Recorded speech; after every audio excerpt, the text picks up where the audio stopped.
Hello viewers, welcome to our YouTube channel. ఇక గత కొన్ని రోజులుగా హర్ష సాయి ఇష్యూ అయితే నడుస్తుంది. సో ఆ ఇష్యూ మీద ఈరోజు ప్రస్తుతం మనతో డిస్కస్ చేయడానికి లాయర్ నాగూర్ బాబు గారు ఉన్నారు. సో సార్తో డిస్కస్ చేసేద్దాం. So hi sir. Hi. Sir, ఇప్పుడు హర్ష సాయి మీద వస్తున్న ఇష్యూస్ కావచ్చు, ఇవన్నీ అసలు ఎంతవరకు నిజం అంటారు సార్? నిజ నిజాలు కోర్టు తేల్చాలండి. నేను బాధితురాల తరఫున న్యాయవాదిని. Yes sir.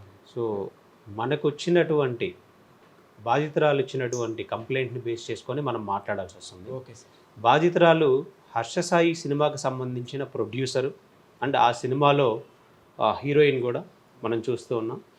అయితే స్క్రిప్ట్ డిస్కషన్లో భాగంగా హర్ష సాయి ఆమెని ఒక ప్లేస్కి రమ్మని చెప్పడం, ఓకే సార్. ఆ ప్లేస్లో ఆ విల్లాలో ఆమెకు సంబంధించినటువంటి నగ్న చిత్రాలను తన కెమెరాలో తీయడం, తనని ఇంటాక్సికేషన్ స్టేజ్ అంటే తనకి మత్తు పదార్థాలు లాంటివి ఇచ్చి, అది ఆల్కహాల్ అయి ఉండొచ్చు, ఎనీ డ్రింక్ ఇలాంటివి ఇచ్చి తనని ఇంటాక్సికేషన్ అంటే అన్కాన్షియస్ స్టేజ్లోకి తీసుకొని వెళ్ళి ఆమె అన్కాన్షియస్ స్టేజ్లో ఉన్నప్పుడు ఆమెకు సంబంధించిన ప్రైవేట్ చిత్రాలను తను తీసి తన కెమెరాలో తీసుకొని పెట్టుకోవడం, ఆ తర్వాత ఆమెపై లైంగిక దాడికి పాల్పడడం, అవి చూపించి ఆమెని బ్లాక్మెయిల్ చేయడం వంటి సంఘటనలు జరిగినాయి.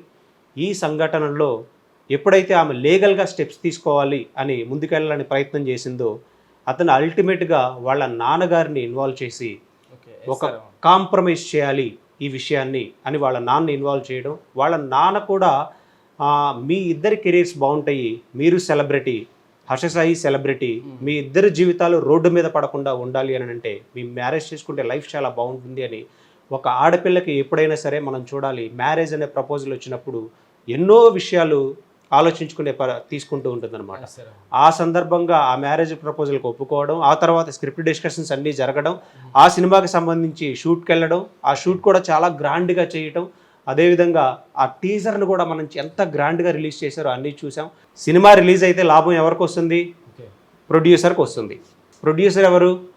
విక్టిమ్, ఇక్కడ బాధితురాలు.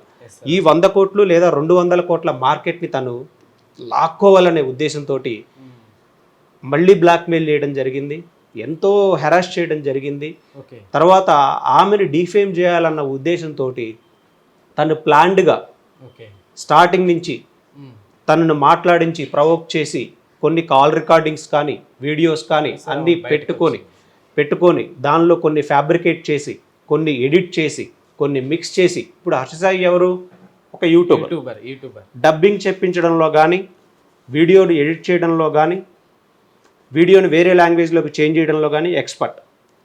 అతనికి ఉన్న టెక్నికల్ నాలెడ్జ్ తోటి తనకు అనుకూలంగా ఈమె ఫ్యూచర్లో ఏదైనా కేసు ఫైల్ చేస్తే నేను ఎలా డిఫెండ్ చేసుకోవాలనే దురుద్దేశంతో తనకు సంబంధించిన ఆడియోస్ని కానీ వీడియోస్ని కానీ ఎడిట్ చేసి, మోడిఫై చేసి, ఫ్యాబ్రికేట్ చేసి కేసు ఫైల్ అయిన తర్వాత కంప్లైంట్ కాపీలో ఏదైతే వీటిని పెట్టుకొని బ్లాక్మెయిల్ చేస్తున్నాడని చెప్పామో దాన్ని నిజం చేయడం కోసం దేశం వదిలిపెట్టి పారిపోయి తను మీడియా ఛానల్స్కి కానీ లేకపోతే ఇన్ఫ్లుయెన్సర్స్కి కానీ రిలీజ్ చేస్తూ ఉన్నాడు. దీనికి సంబంధించి 350 మనకి 328 కింద ఇంటాక్సికేట్ చేసినందుకు గాను ఫర్దర్ 376 కింద ఎఫ్ఐఆర్ నార్సింగి పిఎస్లో నమోదయ్యింది. పోలీసులు ఆధారాలని సేకరించారు. అవును, అతను లుకౌట్ నోటీసులు కూడా జారీ చేసినట్టు మనకు సమాచారం ఉంది. ఓకే, అయితే సార్ ఇప్పుడు బాధితురాలు ఎవరైతే ఉన్నారో తను కేవలం మనీ కోసమే హర్ష సాయి మీద ఇలా చేయడం జరుగుతుందని కామెంట్స్ అయితే వినిపిస్తున్నాయి. ఏం చెప్తారు సార్? ఇప్పుడు ఎఫ్ఐఆర్ కంప్లైంట్ కాపీలో ఏముందో తెలియకుండా చాలామంది సోషల్ మీడియాలో 2 కోట్ల కోసం బాధితురాలు కంప్లైంట్ ఇచ్చింది అని చెప్తూ ఉన్నారండి. అసలు 2 కోట్లు అనే ప్రస్తావన కంప్లైంట్ కాపీలో ఎక్కడా లేదు. ఇది కేవలం హర్ష సాయి మీడియా సంస్థలను మిస్లీడ్ చేయడం కోసం ఇచ్చిన ఇన్ఫర్మేషన్ మాత్రమే. మీడియాని ఎలా మేనేజ్ చేయాలి అన్న ఉద్దేశంతో ఇప్పుడు ఇంతకుముందు జానీ మాస్టర్ గారి కేసు చూసాం. ఎఫ్ఐఆర్ కాపీ ఏంటి అనేది క్లియర్గా ఉంది. ఉన్నప్పుడు ఇలాగే నాకు కూడా జరిగిద్ది అని అతనికి ముందు ఆలోచన ఉంది కాబట్టి అతను మిస్లీడ్ చేయడం కోసం 2 కోట్లు అనే అలిగేషన్ అతను వేశాడు. కంప్లైంట్ కాపీలో ఆ ప్రస్తావన ఎక్కడా లేదు. ఇంకొకటి, నిజంగా అతనికి 2 కోట్లు కావాలి అన్న ఉద్దేశం ఉంటే సినిమా మీద ఒక 5 కోట్లు ఇన్వెస్ట్మెంట్ పెట్టి ఆ సినిమా 100 కోట్ల మార్కెట్ వెళ్తుందని నమ్మకం ఉన్నప్పుడు 100 కోట్లు కావాలనుకుంటారా ప్రొడ్యూసరు? 2 కోట్లు కావాలనుకుంటారా? 100 కోట్లే కావాలనుకుంటారు అతనితో సినిమా తీసి. ఎందుకు ప్రొడ్యూసర్స్ 5 కోట్లు పెట్టి రోడ్డు పెట్టి వాళ్ళు రోడ్డు మీదకి రావాలనుకుంటారు? ఇది ఆలోచించాలిగా. Okay sir. అయితే ఇప్పుడు హర్ష సాయి అనే వ్యక్తిని మనం కొద్ది రోజులుగా, కొన్ని సంవత్సరాలుగా యూట్యూబ్‌లో చూస్తూనే ఉన్నాం. ఎంతోమందికి ఇప్పుడు సేవలు చేస్తూ, ఎంతోమందికి పేదవాళ్ళకి సాయం చేస్తున్నారు కదా! సో, అలాంటి హర్ష సాయి ఇలా ఒక అమ్మాయికి అన్యాయం చేశాడంటే కొంతమంది సో, ఇది అసలు నమ్మట్లేదనమాట. సో, ఏం చెప్తారు సార్? నమ్మాల్సింది ఇప్పుడు మీరు ఒకటి ఆలోచించండి. ఇప్పటి వరకు అతను తనలో ఉన్న మంచి కోణం మాత్రమే ప్రజలకు చూపించాడు. మనం బయట తను రిలీజ్ చేసిన ఆడియోస్ కూడా మనం చూసుకుంటే చాలా ఒరిజినల్‌గా కనిపిస్తుంది. చాలా ఒరిజినల్‌గా కనిపించాల్సింది సర్టిఫై చేయడానికి మీరెవరు? ఓకే. అంటే మామూలుగా మీరెవరు ఫస్ట్ సర్టిఫై చేయడానికి? దాని అథెంటిసిటీ మీకేం తెలుసు? ఏ సందర్భంలో ఆ అమ్మాయి మాట్లాడింది? ఇతని ఇంటిమేసీ ఏం లేకుండా ఒక అమ్మాయి వచ్చేసేసి నేను అలా చేశాను, ఇలా చేశాను, ఇప్పుడు మీరు నాకు పరిచయం లేదు, ఎలాంటి ఇది లేదు, ఒక అమ్మాయి మాట్లాడిద్దా? లేదు సార్. మాట్లాడే అవకాశాలు ఉన్నాయా? అంటే నువ్వు ఒక మీడియా సంస్థల్లో నువ్వు కూర్చొని నా దగ్గర ఒక 9 హార్డ్ డిస్కులు ఉన్నాయని నువ్వు చెప్తూ ఉన్నావు. ఇంతకుముందు ఇంటర్వ్యూస్లో ఏమున్నాయి? 9 హార్డ్ డిస్కులు నీ దగ్గర? ఆడపిల్లల జీవితాలు ఉన్నాయా? ఆడపిల్లలు నగ్నంగా తీసినటువంటి చిత్రాలు ఉన్నాయా?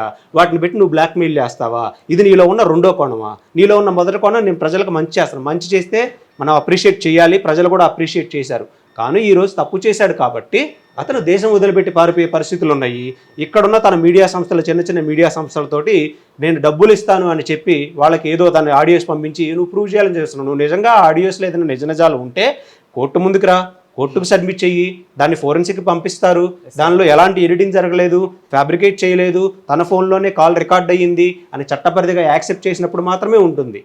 Okay sir. ఇప్పుడు అలానే చూసుకుంటే హర్ష సాయికి బెట్టింగ్ మాఫియా అనేది సపోర్ట్ చేస్తున్నట్లుగా ఒక వినిపిస్తుంది వార్త. సో, దాని గురించి ఏం చెప్తారు సార్? అంటే హర్ష సాయి అనే వ్యక్తి మొదటి నుంచి ఇల్లీగల్ బెట్టింగ్ యాప్స్ని ప్రమోట్ చేసినట్టు మనకు అందరికీ తెలుసు. లోటస్ 365 గవర్నమెంట్ ఆఫ్ ఇండియా అఫీషియల్గా బ్యాన్ చేసినటువంటి ఇల్లీగల్ బెట్టింగ్ యాప్. అది కురసావాలో రిజిస్టర్ అయ్యింది, మన ఇండియన్ జ్యూరిస్డిక్షన్ కింద రాదు. అండ్ పరీ మ్యాచ్ కానీ ఇంకా కొన్ని బెట్టింగ్ యాప్స్ని అతను ప్రమోట్ చేయడం జరిగింది. అతను తన ఇన్స్టాగ్రామ్లో లింక్ పెట్టడం వల్ల నేను 10 కోట్లైనా తీసుకుంటాను అనే ఆడియో కూడా మనకు బయటకు వచ్చింది.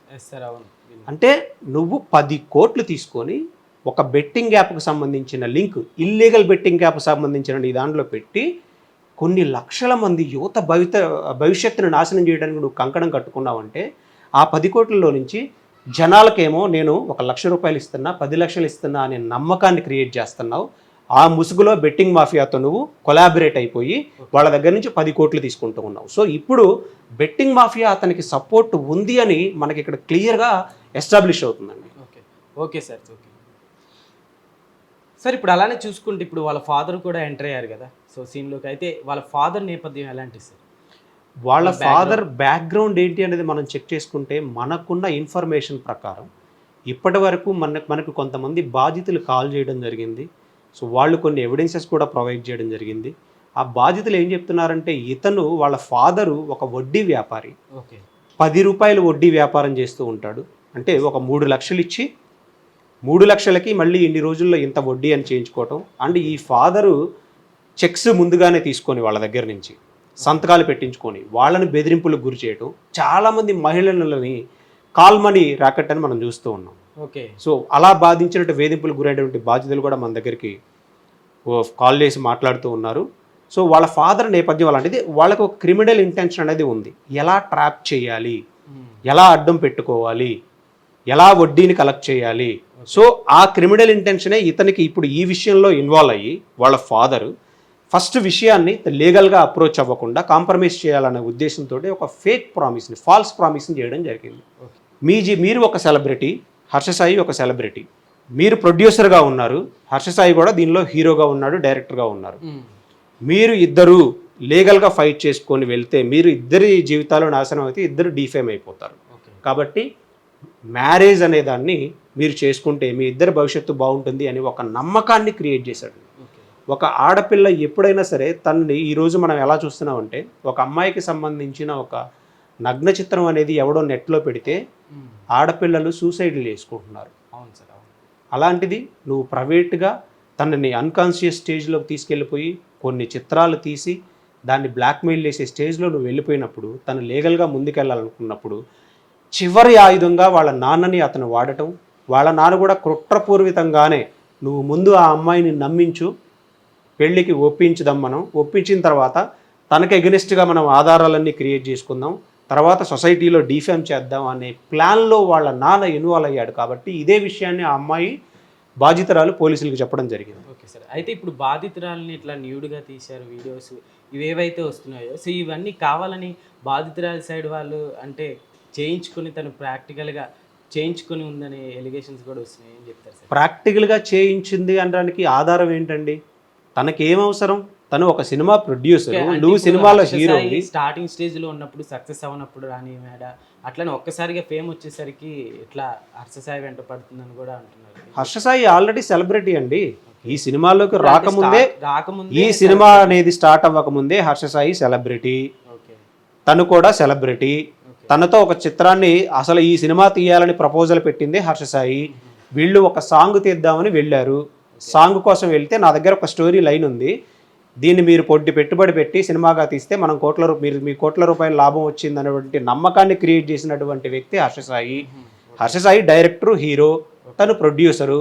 ఫస్ట్ హర్షసాయి రావడం జరిగింది. ఎస్. ఓకే.